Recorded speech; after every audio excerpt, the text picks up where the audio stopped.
तो सबसे पहली चीज़ कि हम सब चलते फिरते एक कलश हैं। क्या शिव ने कभी कहा कि जिस दिन मेरी शादी की वर्षगांठ हो उस दिन आपको उपवास करना है? देखिए, ये आपने बहुत ही इम्पोर्टेंट क्वेश्चन पूछा है और शायद मुझे लगता है कि मेरी ऑडियंस को बहुत कम पता होगा। लोग कह तो देते हैं कि आदि शक्ति, पर शायद लोगों को पता नहीं है कि आदि शक्ति और 9 देवी और दुर्गा माँ या जितनी भी देवियाँ हैं, उनकी जो शक्ति है वो अलग है। जो लोग कलश नहीं रख पाते, कुछ जो रखते हैं वो तो जौ डाल देते हैं या विधिवत पंडित को बुला करके वो कलश रखते हैं, पर घर में नॉर्मल अगर आपको कलश रखना है, और राधा जी को कृष्ण के साथ ही लोग जोड़ करके केवल उनकी पूजा करते हैं, पर राधा कौन है? नमस्कार, आप देख रहे हैं द वॉइस इंडिया न्यूज का एक्सक्लूसिव पॉडकास्ट। आज हमारे साथ स्टूडियो में मौजूद है वर्षा प्रधान जी, जो कि ना केवल एक एस्ट्रोलॉजर है बल्कि एक मोटिवेशनल स्पीकर और काउंसलर भी हैं। आज हम बात करेंगे नवरात्रि के पावन अवसर पर, क्योंकि कुछ ही दिनों में चैत्र नवरात्रि शुरू होने वाली है। आपका बहुत बहुत स्वागत है मैम हमारे स्टूडियो में। और नवरात्रि के विषय में मैं आपसे ये पूछना चाहूंगी कि जैसे नवरात्रि के समय पे लोग घर की पूजा करते हैं या साफ सफाई करते हैं, घर को तैयार करते हैं, तो वास्तु के हिसाब से किन किन चीजों का ध्यान रखना चाहिए और किस तरीके से सफाई करनी चाहिए? सबसे पहले तो चैत्र की नवरात्रि की हार्दिक शुभकामनाएं सभी को मैं देना चाहती हूँ। और जैसा कि नवरात्रि 2 बार आती है एक साल में, और लेकिन गुप्त नवरात्रि हर महीने आती है, पर हम लोग जो सेलिब्रेट करते हैं या जो 9 देवियों की हम लोग पूजा करते हैं, वो हम लोग नवरात्रि 2 बार जो करते हैं चैत्र की नवरात्रि में, और जो ठंड में आती है नवरात्रि। तो इसके साथ मैं एक चीज़ कहना चाहूँगी कि जो आपका एक प्रश्न है कि नवरात्रि आने से पहले लोग क्या करते हैं, अपने घरों की सफाई करते हैं और बहुत सारी चीज़ें, माँ का दरबार सजाना और ये सारी चीज़ें। पर कभी कभी हमें एक चीज़ का ध्यान देना चाहिए कि पूजा पाठ जो एक ऐसी चीज़ होती है जो हमारे सनातन धर्म से चली आ रही है। कभी कभी लोगों के जीवन में एक चीज़ आती है कि हम बहुत सारी पूजा पाठ करते हैं, बहुत हम माँ को अच्छे से स्थापित करते हैं, सारी चीज़ें, फिर भी हमारे घर में ये परेशानियाँ बनी हुई हैं। क्या वजह है, क्या कारण है? तो जैसा कि आपने कहा कि वास्तु, तो वास्तु वास्तव में हमारे घर की एक बहुत बड़ी चीज़ होती है। बहुत सारे लोग इसको नहीं मानते हैं, लेकिन मैं आपको बताऊं कि हमारे घर के जो स्थान देवता होते हैं या जो हमारे घर के वास्तु देवता होते हैं, वो साक्षात श्री गणेश जी हैं। और श्री गणेश जी की पूजा, क्योंकि ये लोगों को, बहुत कम लोगों को पता होगा कि वास्तु देवता कौन है, स्थान देवता कौन है। स्थान देवता और वास्तु देवता श्री गणेश जी हैं। वास्तु के हिसाब से आपने कहा कि क्या करना चाहिए। घर की सफाई आप करेंगे, आप मंदिर दरबार आप सजाएंगे, सारी चीज़ करेंगे। पहली चीज़ तो आपको ध्यान देना है कि रेड कलर का कपड़ा, आसन नहीं बिछाना है। आप येलो बिछाइए, वाइट बिछाइए, ग्रीन बिछाइए। माँ को रेड कलर की चुन्नी आप पहना सकते हैं, वो आप करना है। इसके साथ साथ पूरे घर के वास्तु दोष को कैसे दूर करें। सपोज दिन कि आपके घर में वास्तु दोष है या किसी किसी के घर में नहीं भी है, तो जो भी नकारात्मक शक्तियाँ या बाधाएं आती हैं, उसके लिए करना क्या है, आपको एक पानी वाला नारियल लेना है, उसमें आपको रेड कलर का सिंदूर का टीका आपको लगा देना है। और जो लोग कलश स्थापना करते हैं वो भी कर सकते हैं, जो नहीं करते हैं वो भी कर सकते हैं। ये सभी के लिए है कि नवरात्रि के दिनों में अपने घर के वास्तु दोष को कैसे दूर करें। नारियल लेना है, और उस नारियल को जब आपके यहाँ कलश स्थापना हो जाए, आप देवी को स्थापित कर दें, सारी चीज़ कर दें, तो आपको उस नारियल को अपने दोनों हाथ में लेना है। श्री गणेश जी से प्रार्थना करनी है कि हे प्रभु, कृपा करके आप ही वास्तु देवता हैं, कृपा करके हमारे घर के जो भी वास्तु दोष हैं, आप इस नारियल में उसको दूर कीजिए। और वो नारियल आपको वहाँ पर देवी माँ के पास रख देना है। 9 दिन तक उस नारियल को वहीं पे रखे रहना है। जब आप 9 दिन के बाद, रामनवमी के बाद जब आप कलश विसर्जन करते हैं, तो आप देखेंगे कि उस नारियल में आपके घर के जितने भी वास्तु दोष हैं वो होंगे। अगर वास्तव में किसी के घर में बहुत बड़ा वास्तु दोष होगा तो नारियल क्रैक भी हो जाता है। अगर नारियल क्रैक हो जाए तो आपको नारियल तुरंत हटा देना है, दूसरा नारियल रख देना है। क्रैक नहीं होता है तो रामनवमी के बाद जब आप विसर्जन करते हैं तो उसी कलश के नारियल के साथ आपको उसे भी विसर्जित कर देना है। आपने कहा कि कई बार नारियल क्रैक भी हो जाता है, तो क्या ये कह सकते हैं कि जो नेगेटिव एनर्जीज होती है उन्हें अट्रैक्ट कर लेती हैं? जी, आपके घर में जो भी वास्तु दोष होगा, जो भी नेगेटिविटी होगी, वो नेगेटिविटी क्या करेगी, नारियल क्या करता है, उस नेगेटिविटी को खींचता है। नारियल को श्रीफल भी कहा गया है। तो नारियल क्या करता है कि वो, आप एक चीज़ देखिए कि मंदिर में जब आप जाते होंगे तो नारियल फोड़ने का रिवाज है वहाँ पे। नारियल हम लोग तोड़ते हैं, तो नारियल जब तोड़ते हैं उसका प्रसाद हम लोग लाते हैं। तो नारियल का टूटना क्या होता है, नारियल के टूटना कि नेगेटिविटी का रिमूव हो जाना। तो आप इस तरीके से अपने घर के वास्तु देवता को अगर आप जागृत कर लेते हैं तो आपके घर की जितनी भी नेगेटिव एनर्जी होती है, नारियल आपके घर की नेगेटिव एनर्जी को रिमूव करता है। आपने ये भी कहा कि जो लोग कलश बैठाते हैं, तो कई ऐसे भी लोग होते हैं या कुछ सिचुएशन ऐसी आ गई कि वो कलश ना बैठा पाएँ, तो वो अपनी मन की शांति के लिए या फिर उस श्रद्धा के लिए आध्यात्मिक तौर पर वो और क्या कर सकते हैं? और कलश बैठाना ही आध्यात्मिकता के लिए इतना ज़रूरी क्यों है? अ, सबसे पहली चीज़ तो मैं आपको एक चीज़ और कहना चाहूँगी कि इस नवरात्रि में जैसा कि आपने कहा, बताया लोगों को, मेरा इंटरव्यू के समय अपने मेरा एक परिचय दिया कि मैं मोटिवेशन स्पीकर हूँ और काउंसलर हूँ। शायद आपको ये भी पता होगा कि मैं मेडिटेशन ट्रेनर भी हूँ। तो जो भी मेडिटेशन ट्रेनर होगा उसको पता होगा ये चीज़, या जो लोग मेडिटेशन करते होंगे उनको भी पता होगा कि हमारे शरीर के अंदर 7 चक्र, 7 ऊर्जा केंद्र हैं और 3 नाड़ियाँ हैं। तो सबसे पहली चीज़ कि हम सब चलते फिरते एक कलश हैं। आप अगर कभी ध्यान से देखिए कि जो हमारा शरीर है, वो शरीर अगर आप गर्दन तक आ जाइए, नेक तक आ जाइए, तो जैसे हमारे कलश का जो हमारे हाँ नेक होता है, वो आप देखेंगे कि ये नेक जो है हमारा, ये एक कलश की तरह है। अब इसके ऊपर जो हमारा सिर है वो नारियल की तरह है। नारियल की भी जटाएं होती हैं, हमारे सिर पे भी बाल होता है। नारियल को श्रीफल क्यों कहा गया है? क्योंकि कलश के ऊपर जो नारियल रखा जाता है वो एक सिर का भाग होता है। तो हम सब चलते फिरते ही एक कलश है। पहली चीज़ तो मैं ये कहना चाहूँगी, जिनके घर में कलश नहीं रखा जाता है तो उनको कोई अफसोस करने की ज़रूरत नहीं है। अगर हम देवी के सामने बैठ के आराधना करते हैं और हाथ जोड़ लेते हैं, और आपको मैं एक चीज़ और बताऊँगी, एक नई चीज़ आ गई आपके सामने कि बहुत सारे लोग क्या करते हैं, मंदिर में जाते हैं ऐसे प्रणाम करते हैं, या हाथ जोड़ते हैं तो ऐसे करते हैं। पर हाथ जोड़ना भी एक प्रक्रिया है। हाथ जोड़ते समय मैंने क्या कहा कि नवरात्रि हो या नवरात्रि नहीं हो, आप बहुत सारी पूजा पाठ सारी चीज़ कर रहे हैं, पर आपको लगता है मेरे घर की उन्नति नहीं हो रही, मेरे घर में बरकत नहीं हो रही। उसकी वजह क्या है? क्या आपका तरीका सही है? नमस्ते करने के कई तरीके होते हैं, प्रणाम करने का कई तरीका। अगर आप प्रणाम कर रहे हैं तो प्रणाम करने का तरीका आपका ये मध्य होना चाहिए। जैसे ही आप प्रणाम करते वक्त दोनों हाथ अगर आपका हृदय से टच होता है और ये पॉस्चर अगर आपका होता है, तो आप बिल्कुल बैलेंस्ड होते हैं।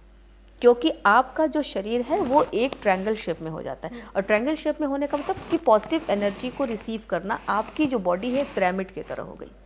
पिरामिड क्या करता है? पॉजिटिव एनर्जी को रिसीव करता है और उसी को हमारे अंदर कहीं ना कहीं वो फ्लो करता है उस चीज़ का।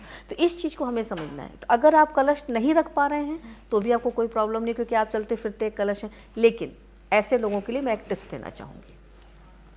जो लोग कलश नहीं रख पाते, कुछ जो रखते हैं वो तो जौ डाल देते हैं या विधिवत पंडित को बुला करके वो कलश रखते हैं। पर घर में नॉर्मल अगर आपको कलश रखना है, आप एक पीतल का या तांबे का लोटा ले लीजिए और उस पर आपको एक स्वास्तिक बना देना है। स्वास्तिक बनाने के बाद आपको क्या करना है कि उसमें थोड़ा सा हल्दी, थोड़ा सा कुमकुम, थोड़ा सा चावल पानी में डालने के बाद एक पानी वाला नारियल लेना है, जिस नारियल जो छिला हुआ होगा, और उसके ऊपर थोड़ी सी जटाएं होंगी। नारियल पर भी आपको स्वास्तिक बनाना है। और उसके बाद जब दोनों चीज़ आप भर करके देवी माँ के सामने आप रख दीजिए, लोटे में पानी रख दीजिए, कलश में जल रख दीजिए और नारियल को स्वास्तिक बना करके अलग रख दीजिए। फिर उसके बाद आपको गणेश जी का ध्यान करना है और गणेश जी से प्रार्थना करनी है कि हे प्रभु, आज नवरात्रि का प्रथम दिवस है और आप वास्तु देवता हैं, आप स्थान देवता हैं, कृपा करके आप मेरे घर में स्थापित होइए। और वो नारियल आपको हाथ में लेना है और लोटे के ऊपर रखते हुए आपको मन में ये भाव रखना है कि आज मैंने नवरात्रि के प्रथम दिवस श्री गणेश जी की स्थापना की है। और जहाँ श्री गणेश जी होते हैं वहाँ 9 देवियों की शक्तियाँ होती हैं, आदि शक्ति की शक्तियाँ होती हैं। क्यों? क्योंकि कहा गया है कि जहाँ शिव और शक्ति जुड़ते हैं वहाँ एक ब्रह्मांड की उत्पत्ति होती है। रख सकते आपने आदि शक्ति की बात की, तो जब माँ दुर्गा की पूजा हम करते हैं और उसमें आदि शक्ति का क्या प्रभाव रहता है या किस तरीके से उनका रोल क्या है? देखिए, ये आपने बहुत ही इम्पोर्टेंट क्वेश्चन पूछा है और शायद मुझे लगता है कि मेरी ऑडियंस को बहुत कम पता होगा। लोग कह तो देते हैं कि आदि शक्ति, पर शायद लोगों को पता नहीं है कि आदि शक्ति और 9 देवी और दुर्गा माँ या जितनी भी देवियाँ हैं उनकी जो शक्ति है वो अलग है।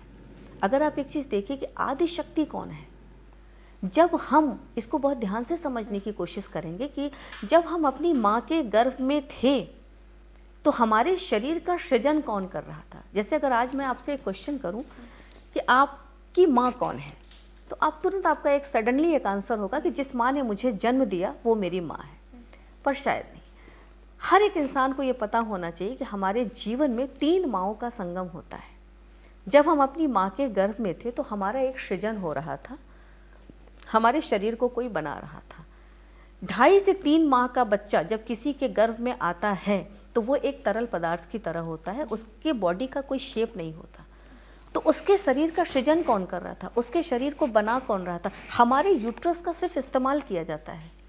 हमारे अंदर एक बच्चा पल रहा है, हम उसको न देख पा रहे हैं, न कुछ कर पा रहे हैं, पर 9 महीने का बच्चा बन करके तैयार हो रहा है। तो उसको सृजन कौन कर रहा है, उसको बना कौन रहा है? First mother is divine mother, आदि शक्ति माँ, जिसने आपके शरीर को बनाया एंड डिलीवर, जिसने आपको डिलीवर किया वो है जननी, वो है आपकी वो मदर जिसने आपको जन्म दिया, एंड आपकी वो सेकंड मदर।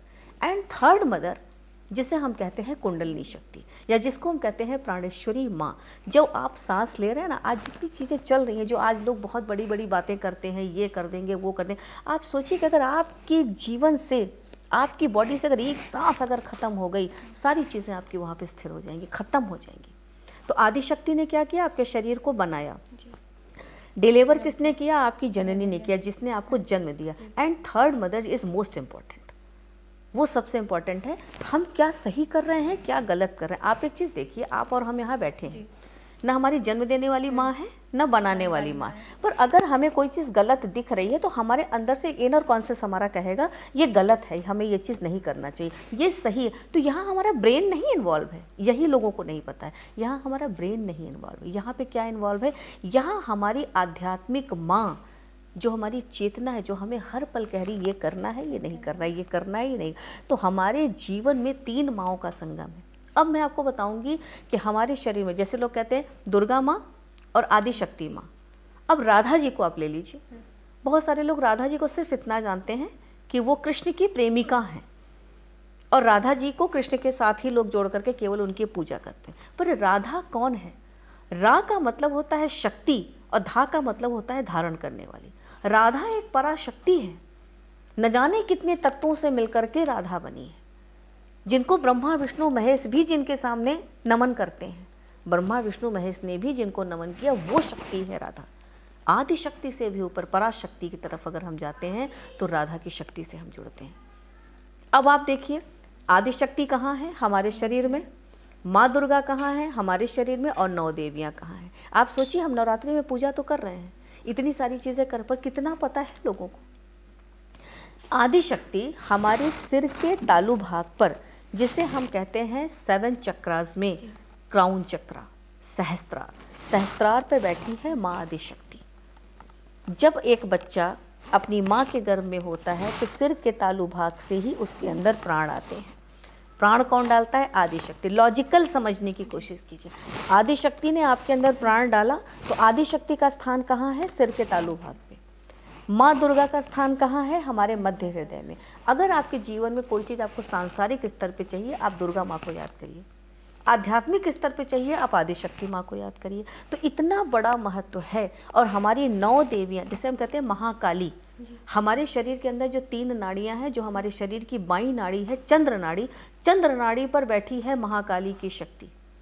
सूर्य नाड़ी पर बैठी है माँ सरस्वती की शक्ति। ये कितनी डीप है ये सारी चीज़ें, पर हम कहाँ देखते हैं? हम अपने अंदर ना देख करके उन देवियों को हम सिर्फ मूर्ति में या कैलेंडर में या मंदिर में जा करके देखते हैं। मैं एक चीज़ कहती हूँ, मंदिर में जाने से पहले अपने अंदर, मन के अंदर निवास करने वाली शक्ति, जिसको हम कहते हैं मंदिर, पहले स्वयं के अंदर अपने आप को जागृत कर लीजिए, फिर आप मंदिर जाएंगे तो आपको बहुत सारी ब्लेसिंग्स मिलेंगी।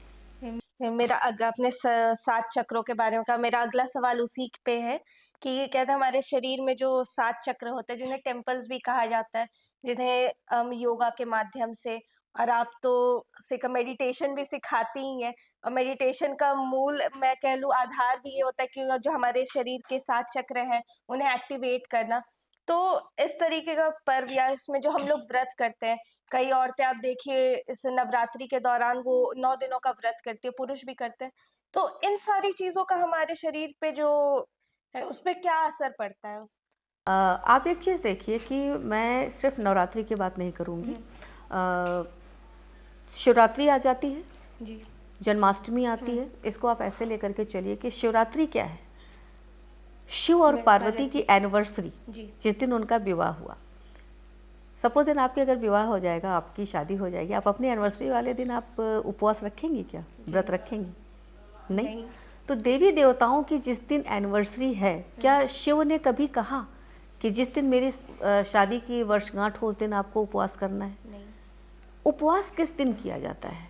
जिस दिन हमारे घर में किसी की मृत्यु हो जाती है, मातम होता है, उस दिन हम उपवास करते हैं।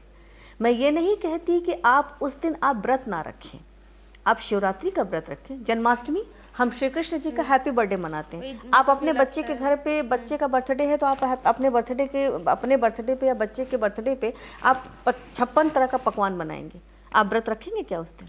और कृष्ण जी को तो हम माखन चढ़ाते हैं और ये सारी चीजें चढ़ाते हैं उनके जन्मदिन मनाने के लिए। हाँ। बट खुद अगर व्रत में हम तो उस चीज को कैसे आपको मना मैं बताऊं, इसको बहुत लॉजिकल समझिएगा। एक माँ, सपोज दिन आपकी मदर, आप सुबह निकलिए और कुछ मत खाइए, बिना खाए आप सुबह निकलती हैं, रात को 10 बजे तक आप बिना कुछ खाए रहती हैं। एक माँ जो जन्म देने वाली माँ है, जो हमारे जीवन से जुड़ी हुई है, क्या वो आपकी इस पीड़ा को बर्दाश्त कर पाएगी? नहीं। तो जिसने बनाया है उसको कैसा लगेगा? आपके उपवास से, आपके व्रत रखने से कभी भी ईश्वर नहीं मिलते। अगर आपको व्रत रखना है, अपनी फिटनेस के लिए आप रख सकते हैं, अपने आप को फिट करने के लिए आप रख सकते हैं, लेकिन कभी भी निराहार व्रत नहीं रहना चाहिए। कहीं भी वेद और शास्त्रों में नहीं कहा गया है कि आपको निराहार, आपको उपवास करना चाहिए, क्योंकि अगर हम निराहार उपवास करते हैं, यह स्थिति हमारे घर में तभी बनती है जब हमारे घर में किसी की मृत्यु हो जाती है या मातम की स्थिति होती है। तो आप देखिए कि किसी के मुंह में एक अनाज का भी दाना नहीं जाता है।